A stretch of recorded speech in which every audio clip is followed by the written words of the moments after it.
नमस्कार, आप देख रहे हैं राष्ट्र प्रथम और मैं हूं जय शर्मा। ट्विटर से कार्यक्रम में आपका स्वागत है। नजर करते हैं आज की ट्वीट पर। प्रधानमंत्री नरेंद्र मोदी ने कहा कि आज का नया भारत नई सोच, नई अप्रोच के साथ आगे बढ़ रहा है। आज भारत तेजी से विकसित होती इकोनॉमी भी है और निरंतर अपनी इकोलॉजी को भी मजबूत कर रहा है।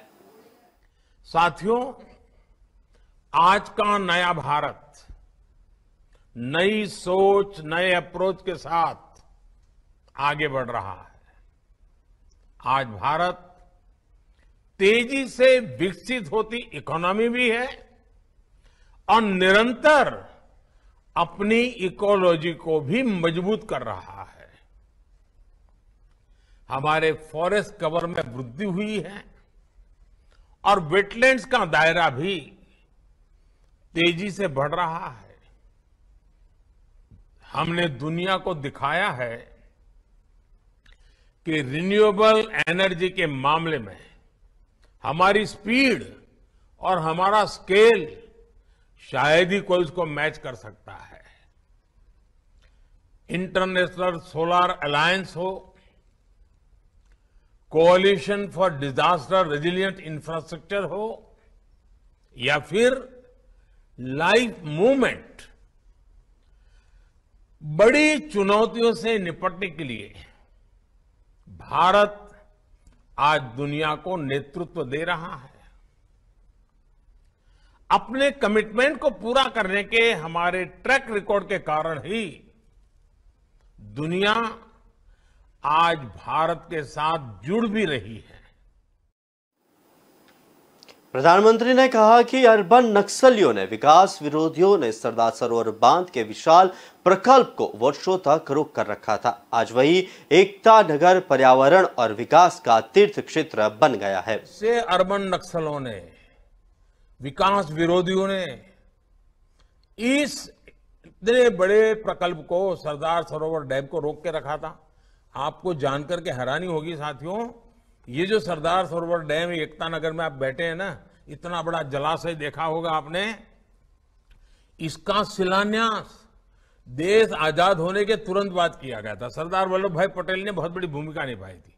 पंडित नेहरू ने शिलान्यास किया था, लेकिन सारे अर्बन नक्सल मैदान में आ गए, दुनिया के लोग आ गए, अपप्रचार किया, ऐसा ये पर्यावरण विरोधी है, यही अभियान चलाया और बार बार उसको रोका गया। जो काम की शुरुआत नेहरू जी ने की थी, वो काम पूरा हुआ मेरा आने के बाद। बताइए कितना देश का पैसा बर्बाद हो गया। और आज वही एकता नगर पर्यावरण का तीर्थ क्षेत्र बन गया। मतलब कितना झूठ चलाया था। और ये अर्बन नक्सल आज भी चुप नहीं है, आज भी उनके खेल खेल रहे हैं। उनके झूठ पकड़े गए, वो भी स्वीकार करने को तैयार नहीं है। अब उनको अब राजनीतिक समर्थन मिल जाता है कुछ लोगों का। साथियों, भारत में विकास को रोकने के लिए कई ग्लोबल इंस्टीट्यूशन भी, कई फाउंडेशन भी ऐसे बड़े पसंद आने वाले विषय पकड़ करके तूफान खड़ा कर देते हैं और ये हमारे अर्बन नक्सल उसको माथे पर लेकर के नाचते रहते हैं और हमारी हर रुकावट आ जाती है। पर्यावरण की रक्षा के समय में कोई कॉम्प्रोमाइज न करते हुए भी संतुलित रूप से विचार करके हमें ऐसे लोगों की साजिशों को, जो वर्ल्ड बैंक तक को प्रभावित कर देते हैं, बड़े बड़े जुडिशरी को प्रभावित कर देते हैं, इतना अपप्रचार कर देते हैं, चीजें अटक जाती है। हमारा प्रयास होना चाहिए कि बेवजह पर्यावरण का नाम लेकर ईज ऑफ लिविंग और ease of doing business. Amit Shah 2 दिन के लिए बिहार दौरे पे है और बिहार दौरे पे उन्होंने लालू प्रसाद यादव और नीतीश पे निशान साधते हुए कहा कि आज मैं जब बिहार में आता हूं तब लालू और नीतीश की जोड़ी को पेट में दर्द हो रहा है। वो कह रहे हैं कि बिहार में झगड़ा लगाने आए हैं, कुछ करके जाएंगे। लालू जी, झगड़ा लगाने के लिए मेरी जरूरत नहीं है, आप झगड़ा लगाने के लिए पर्याप्त हो, आपने पूरा जीवन यही काम किया है। नीतीश जी लालू जी की गोद में बैठ गए हैं, अब यहां डर का माहौल बन गया है। लेकिन मैं कहना चाहता हूं कि किसी को डरने की जरूरत नहीं है। आपके साथ नरेंद्र मोदी की सरकार है। बिहार की भूमि परिवर्तन का केंद्र रही है। अंग्रेजों के खिलाफ स्वतंत्रता का आंदोलन हो या लोकतंत्र के खिलाफ जो इंदिरा जी ने आपातकाल लगाया था, तब जयप्रकाश नारायण जी का आंदोलन हो, यह बिहार की भूमि से ही शुरू हुआ है। गोद में बैठकर नीतीश जी ने स्वार्थ और सत्ता की राजनीति का जो परिचय दिया है, उसके खिलाफ ब्यूगल फूंकने की शुरुआत भी यही सीमावर्ती जिलों से, यही बिहार की भूमि से शुरुआत होगी। मित्रों, हम स्वार्थ और सत्ता की राजनीति की जगह सेवा और विकास की राजनीति के पक्षधर हैं। भारतीय जनता पार्टी ने कांग्रेस के खिलाफ जो यहां पर बिहार की भूमि पर से एक आंदोलन खड़ा हुआ था, कभी वो आंदोलन को छेड़ देने का काम, दगा देने का काम भारतीय जनता पार्टी ने नहीं किया था। मगर मुझे बड़ा अफसोस है, प्रधानमंत्री बनने के लिए नीतीश बाबू ने जो एंटी कांग्रेस राजनीति से जन्म लिया, इसकी पीठ में छुरा भोंककर आज आरजेडी और कांग्रेस की गोदी में बैठने का काम किया है। नीतीश बाबू, आप आधे बनकर रह गए थे, फिर भी हमने बड़प्पन दिखाकर आपको मुख्यमंत्री बनाया था, क्योंकि मोदी जी ने वादा दिया था हम नीतीश बाबू के नेतृत्व में लड़ेंगे। मगर आप जैसे ही लोकसभा का चुनाव नजदीक आया, प्रधानमंत्री बनने के लिए कांग्रेस और लालू जी की गोदी में बैठ गए। आप क्या मानते हो, बिहार की जनता आपको जानती नहीं है? नीतीश बाबू 8 साल पहले की बात मैं याद कराना चाहता हूं। 14 में भी यही किया था। लोकसभा की 2 सीटें रह गई थी आपकी, कहीं के न रहे थे, न घर के रहे थे, न घाट के रहे थे। ये लोकसभा का चुनाव 24 का आने दो, मैं कहता हूं ये लालू नीतीश की जोड़ी के बिहार की जनता सुपड़ा साफ करने वाली है। प्रधानमंत्री नरेंद्र मोदी ने कहा कि भारत ने 2070 तक नेट जीरो का टारगेट रखा है। अब देश का फोकस ग्रीन ग्रोथ पर है, ग्रीन जॉब्स पर है। इन सभी लक्ष्यों की प्राप्ति के लिए हर राज्य के पर्यावरण मंत्रालय की भूमिका बहुत बड़ी है। भारत ने 2017 तक, यानी अभी हमारे पास करीब करीब 5 दशक है, नेट जीरो का टारगेट रखा है। अब देश का फोकस ग्रीन ग्रोथ पर है, और जब ग्रीन ग्रोथ की बात करते हैं तो ग्रीन जॉब के लिए भी बहुत अवसर पैदा होते हैं। और इन सभी लक्ष्यों की प्राप्ति के लिए हर राज्य के पर्यावरण मंत्रालय की भूमिका बहुत बड़ी है। साथियों, पर्यावरण मंत्रालय चाहे जिस किसी राज्य में हो या केंद्र में, उनके दायित्वों का विस्तार बहुत बड़ा है। इसे संकुचित दायरे में नहीं देखा जाना चाहिए। दुर्भाग्य से समय के साथ हमारी व्यवस्था में एक सोच ये हावी होती चली गई कि पर्यावरण मंत्रालय की भूमिका रेगुलेटर के तौर पर ज्यादा है। लेकिन मैं समझता हूं पर्यावरण मंत्रालय का काम रेगुलेटर से भी ज्यादा पर्यावरण को प्रोत्साहित करने का है। हर वो काम जिससे पर्यावरण की रक्षा हो रही हो, उसमें आपके मंत्रालय का रोल बहुत बड़ा है। कांग्रेस ने ट्वीट करते हुए कहा कि भाजपा देश को धर्म के आधार पर बांटकर राज करना चाहती है, जो देश के लिए खतरनाक है। इस खतरे से बचाने के लिए राहुल गांधी सभी को आपस में भाईचारे व सद्भाव के साथ जुड़ने का संदेश लेकर भारत जोड़ो यात्रा कर रहे हैं। सुनिए झारखंड के एक यात्री का संदेश। मेरा नाम अमरजीत नाथ मिश्रा है। मैं झारखंड से आया हूँ। राहुल गांधी के समर्थन में, सहयोग में तमिलनाडु, केरला में जन समर्थन अपार मिल रहा। राहुल जी को पूरे जनता रोड पर उतर करके राहुल को एक झलक पाने के लिए बेताब देखा मैंने। जिस तरह से अंग्रेजों ने देश को बांट करके और देश पर राज किया है, उसी तरह से बीजेपी ने कहते हैं हिंदू, मुस्लिम, सिख, ईसाई को बांट करके राज करना चाहती है। जो आने वाले समय में देश टुकड़े में बट जाएगा। इस दूरदृष्टि को देखते हुए राहुल गांधी ने सभी को भाईचारा का संदेश लेते हुए आपस में जोड़ने का काम को लेकर के पदयात्रा कर रहे हैं, क्योंकि यह राहुल गांधी के जो खानदान है, बलिदानी खानदान है, देश को सब कुछ दिया है। जिस समय कहते हैं देश में कुछ नहीं था, खंडहर था, नव भारत निर्माण किए जवाहरलाल नेहरू ने, इंदिरा गांधी ने शक्तिकरण के ऊपर जोर दिया, राजीव गांधी ने आईटी सेक्टर को जन्म दिया, जिससे पूरे देश की विकास हुई है। उसी का ये कहते हैं बेटा है, पोता है राहुल गांधी। वो कभी भी हिंदुस्तान को बिकने नहीं देगा, हिंदुस्तान को बचाने का काम करेगा। जनता समझ गई है, ईश्वर जब तक मुझे शक्ति देगी मैं उनका आत्मबल बढ़ाता रहूंगा। वक्त हुआ एक छोटे से ब्रेक का, लेते एक ब्रेक।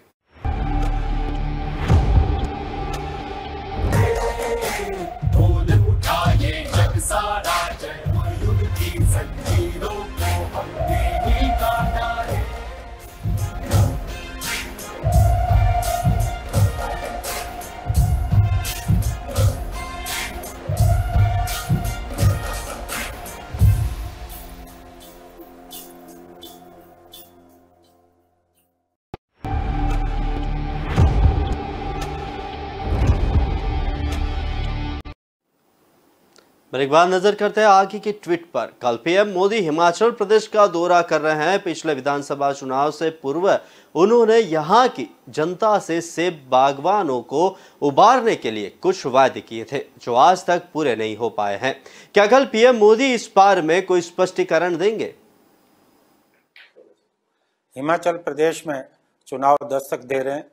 कल देश के प्रधानमंत्री हिमाचल प्रदेश का दौरा कर रहे हैं। हम प्रधानमंत्री जी को याद दिलाना चाहते हैं कि पिछले विधानसभा चुनाव से पूर्व उन्होंने हिमाचल की जनता से कुछ वायदे किए थे। जैसे उन्होंने कहा था कि हिमाचल प्रदेश में जो सेब उद्योग संकट में, उसे उभारने के लिए सेब पर जो है आयात शुल्क जो विदेशों से आता है वो 100% करने वाले, उसका अभी तक कुछ नहीं हुआ। प्रधानमंत्री जी ने कहा था कि जो कोल्ड ड्रिंक्स हैं, पेप्सी, कोक, उसमें 5% जो है सेब का जूस मिलाया जाएगा। उस वायदे का क्या हुआ, उस बारे में भी हम प्रश्न जो है प्रधानमंत्री से पूछना चाहते हैं। आज हिमाचल प्रदेश में जो सेब उद्योग है वो खतरे में। लगातार जो है सब्सिडी, चाहे वो खादों पे मिल रही है, उर्वरकों पे मिल रही है, कृषि उपकरणों पे मिल रही है, वो खत्म हो रही है।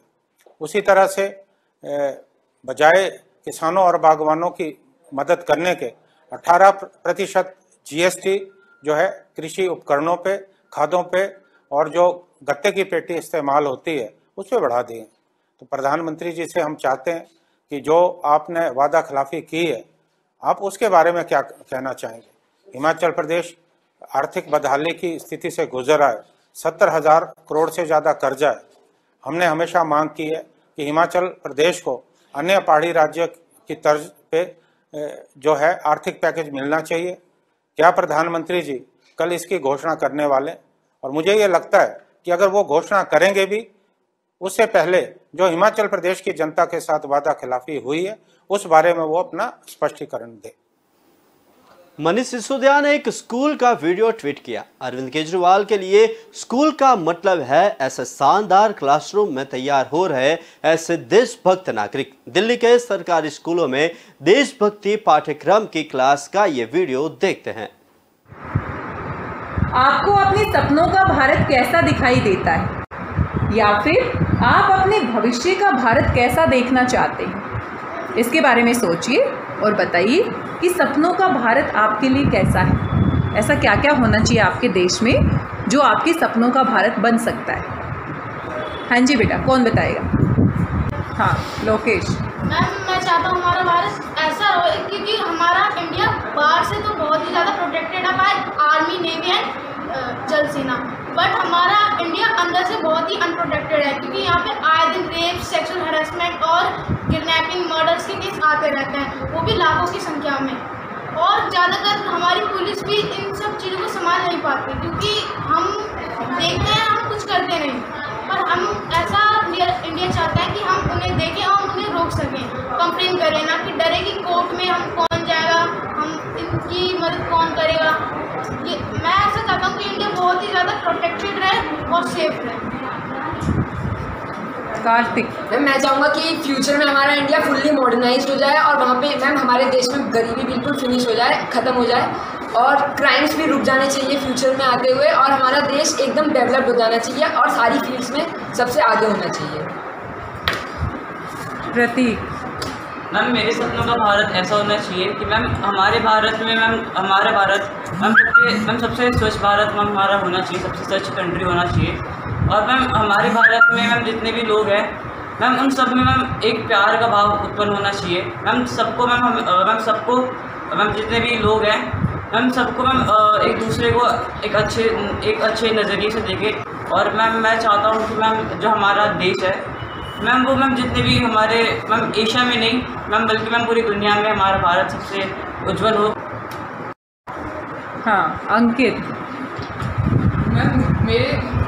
मैं भविष्य में भारत को अखंड भारत के तौर पर देखना चाहता हूँ, जिसमें ना पाकिस्तान के साथ कोई बॉर्डर हो, ना म्यांमार के साथ, ना बांग्लादेश के साथ। मैम जैसा भारत सम्राट अशोक चाहते थे और आचार्य चाणक्य, मैं वैसे ही भारत चाहता।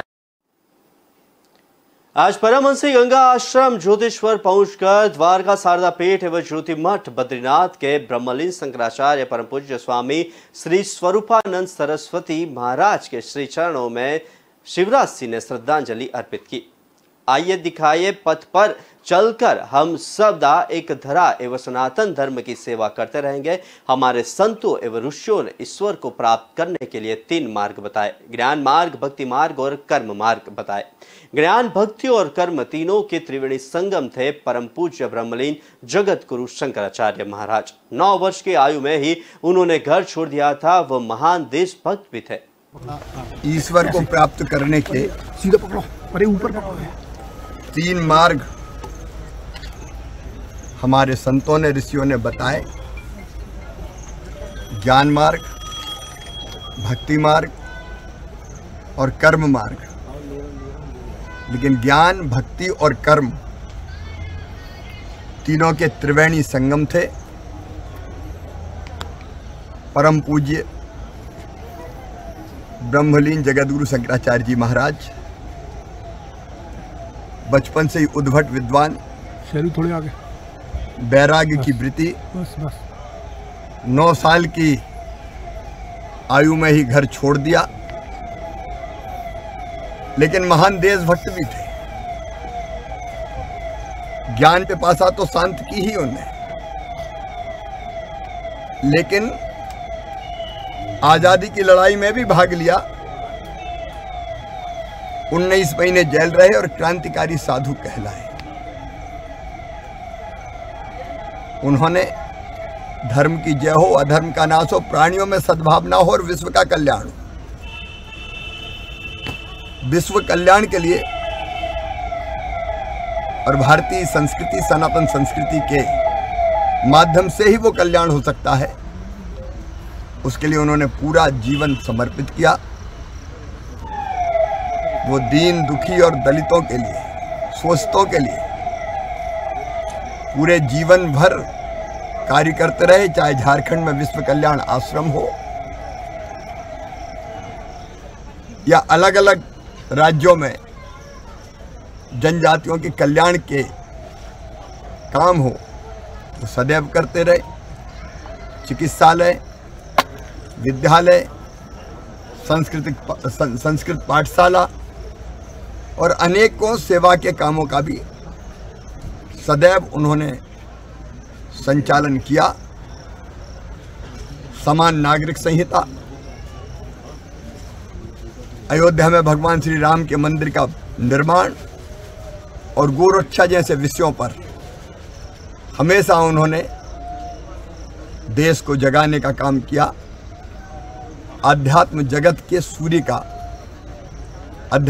का सूर्य अस्त हुआ है। उनके चेहरे का तेज, उनकी वाणी का ओज,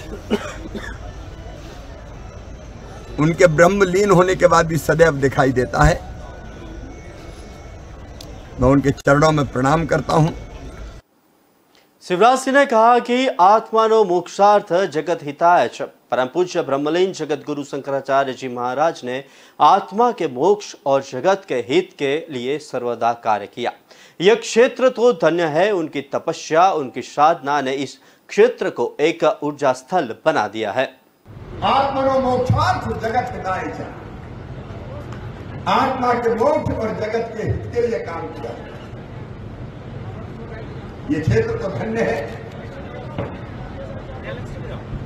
उनकी तपस्या, उनकी साधना इस क्षेत्र को एक ऊर्जा स्थल बना दिया। और चाहे गोरक्षा का सवाल है, समान नागरिक संहिता, अयोध्या में भगवान श्री राम की जन्मभूमि पर भव्य मंदिर का निर्माण हो, स्वामी जी लगातार उसके लिए काम करते हैं। श्री विद्या के वो उपासक थे और उसके माध्यम से जन जन का कल्याण कैसे हो, इस काम में भी सदैव गुरुदेव लगे रहे। लेकिन जन कल्याण कभी नहीं भूले। और ये पाठशाला, विद्यालय, संस्कृत विद्यालय और औषधालय, एक नहीं अनेकों सेवा के विकल्प उन्होंने प्रारंभ किए। हमारी सनातन संस्कृति लगातार बढ़ती रहे पूरे विश्व में, इसके लिए जीवन भर उन्होंने काम किया। मैं सच में अगर उनका परिचय दूं एक पंक्ति में, वो ज्ञान, भक्ति और कर्म के त्रिवेणी संगम थे। उनके दर्शन करके हम तीनों में स्थान कर सकते। ऐसे परम पूज्य स्वामी जी जो सदैव हमारे बीच, उनकी उपस्थिति, उनका आशीर्वाद हमें अभी भी मिल रहा है। हम सब महसूस कर रहे हैं। ये साधारण स्तर नहीं है। मैं उनके चरणों में प्रणाम करते हुए उनसे यही प्रार्थना करता हूं, वो हम सब पर सदैव कृपा की वर्षा करे और भारतीय सनातन संस्कृति की धर्म ध्वजा जो